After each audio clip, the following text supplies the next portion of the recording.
Hello, আসসালামু আলাইকুম। আমি মুন্নির আম্মা প্রধান প্রফেসরের সাথে সাক্ষাতের জন্য আসতেছি। আমি নোয়াখালী থেকে আসছি। মুন্নির রোগ এত, মুন্নির টিউমার রক্ত ঝরতেছে। মুন্নি এবং কি সিরিয়াল, মুন্নির অবস্থা বেশি মানে ভালো না। মুন্নিরও চিকিৎসা করা লাগবো। আমি অনেক টাকা দিছি, মুন্নির অপারেশন হয় না। অনেক টাকা দিছি, আমরা আর পারি না। মুন্নি এমনকি যে ঘরে পানি হয়, মুন্নি পড়তে পার না, পানি ঘর ভাঙা। মুন্নি ঘর পড়তে পার না, মুন্নি ঘর ভাঙা, পানি হয়। মুন্নির বাপে কোনো কাজকর্ম জানে না। মুন্নির বাপে বেকার বেকার আছেন। মুন্নির টিউমার থেকে রক্ত ঝরতেছে। মুন্নির অবস্থা বেশি ভালো না। মুন্নির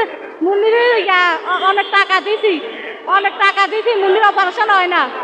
আর আমরা পারি না, আমার ভাইয়ে ধরতেছে, এর জন্য ভাইয়ে ধরতেছে জীবন বাঁচাবার জন্য। মুন্নি মাদ্রাসাত পড়তে পারে না, রোগের তো রক্ত যায়, টিউমার থেকে রক্ত যায়। মুন্নির অবস্থা, মুন্নি মানে রক্ত যাইতে মুন্নি সিরিয়াল হয়ে গেছে।